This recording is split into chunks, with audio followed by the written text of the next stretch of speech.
আসসালামু আলাইকুম। নবম দশম শ্রেণীর পদার্থবিজ্ঞান ক্লাসে মূলত আমরা প্রতিটি অধ্যায় থেকে গুরুত্বপূর্ণ টপিক নিয়ে আলোচনা করব এবং খুবই ছোট, ছোট ভিডিও আপলোড করব ইনশাআল্লাহ। আজকের ক্লাসে আমরা ১ম অধ্যায়ের স্লাইড ক্যালিপার্স নিয়ে আলোচনা করব। স্লাইড ক্যালিপার্স এমন একটি স্কেল যার মাধ্যমে আমরা মিলিমিটারের চেয়েও ছোট দৈর্ঘ্য মাপতে পারবো। হ্যাঁ? এখানে ২ টা স্কেল মূলত যুক্ত থাকে একসাথে। একটা প্রধান স্কেল, যেমন আমরা দেখি এই লম্বা যে স্কেলটা এটা হচ্ছে প্রধান স্কেল এবং প্রধান স্কেলের সাথেই একটি মুভেবল স্কেল লাগানো থাকে যেটি মূলত ভার্নিয়ার স্কেল।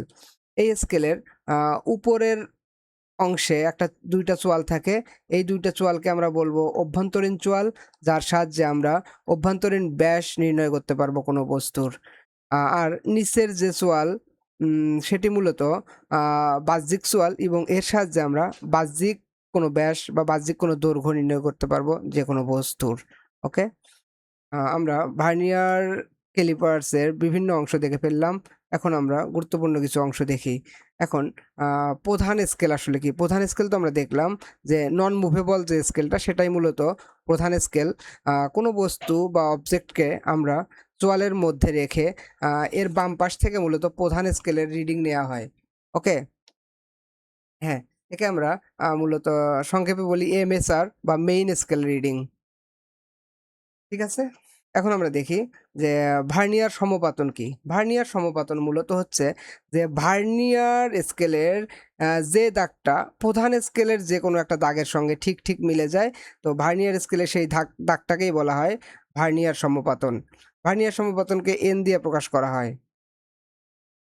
এখানে একটা উদাহরণ দিছে যে আমরা যদি দেখি কোনো অবজেক্টকে বসিয়ে আ যে ভার্নিয়ার স্কেলের ৭ নম্বর দাগটা প্রধান স্কেলের একটা দাগের সাথে মিলে গেছে, তাহলে আ সেই স্কেলের ভার্নিয়ার সমপাতন হবে n = 7। ক্লিয়ার? আরেকটা বিষয় আমরা ক্লিয়ার হই, এটাকে বলে ভার্নিয়ার ধ্রুবক। ভার্নিয়ার ধ্রুবককে VC দ্বারা প্রকাশ করা হয় বা ভার্নিয়ার কোইন্সিডেন্ট। ভার্নিয়ার কোইন্সিডেন্ট মূলত কি? যে প্রধান স্কেলের ক্ষুদ্রতম ১ ভাগের দৈর্ঘ্য ভার্নিয়ার স্কেলের ক্ষুদ্রতম ১ ভাগের দৈর্ঘ্যের তুলনায় কতটুকু বড়, সেটিই মূলত ভার্নিয়ার ধ্রুবক। এটি আমরা কিভাবে নির্ণয় করব?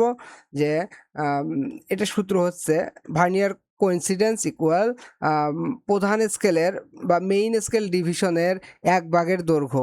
অর্থাৎ আ প্রধান স্কেলের ১ ভাগের দৈর্ঘ্য বিয়োগ ভার্নিয়ার স্কেলের ১ ভাগের দৈর্ঘ্য। ক্লিয়ার? অর্থাৎ ভার্নিয়ার স্কেল এবং প্রধান স্কেলের ১ ভাগের দৈর্ঘ্যের যে পার্থক্য সেটাই মূলত ভার্নিয়ার ধ্রুবক। এখন আমরা ধরে নিলাম যে মেইন স্কেলের ১ ভাগের দৈর্ঘ্য সমান হচ্ছে ১ মিলিমিটার।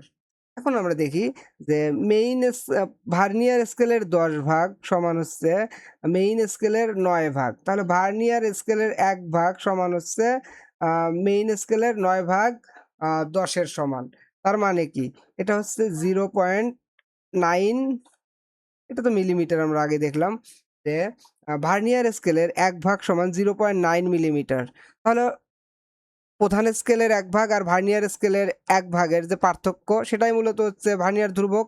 তাহলে আমরা এখন এটা ইজিলি বের করতে পারবো যে প্রধান স্কেলের ১ ভাগের দৈর্ঘ্য ১ মিলিমিটার বিয়োগ হচ্ছে ভার্নিয়ার স্কেলের ১ ভাগের দৈর্ঘ্য 0.9 মিলিমিটার। তাহলে আমরা পাবো 0.01 মিলিমিটার। ওকে? তাহলে কিভাবে আমরা ভার্নিয়ার ধ্রুবক নির্ণয় করব তা আমরা দেখে ফেললাম।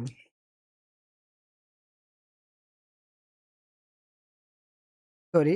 আ এখন আমরা স্লাইড ক্যালিপার্স এর একটা সমস্যার সমাধান করব। এখানে কোয়েশ্চেনটা হচ্ছে একটি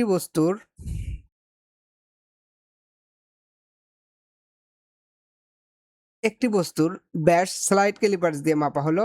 এখানে দেখা গেল প্রধান স্কেল পার্ট 15 মিলিমিটার, ভার্নিয়ার সমপাতন = 7 এবং ভার্নিয়ার ধ্রুবক = 0.01 মিলিমিটার। তাহলে ওই বস্তুর ব্যাসটা আসলে কত?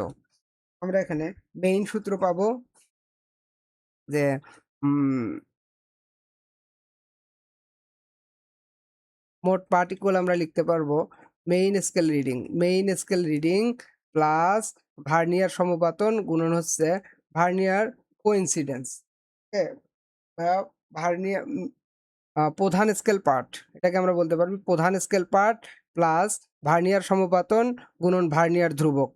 আমরা তাহলে এখানে দেয়া আছে প্রধান স্কেল পাঠ হচ্ছে 15 মিলিমিটার প্লাস ভার্নিয়ার সমপাতন ইকুয়াল 7 এবং ভার্নিয়ার ধ্রুবক ইকুয়াল 0.01। তাহলে আমরা এটাকে ক্যালকুলেশন করে পাবো 15.07 মিলিমিটার।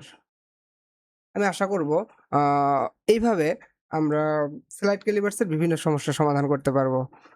আমাদের পরবর্তী ক্লাস দেখার আমন্ত্রণ জানিয়ে আজকের ক্লাস শেষ করছি। আসসালামু আলাইকুম।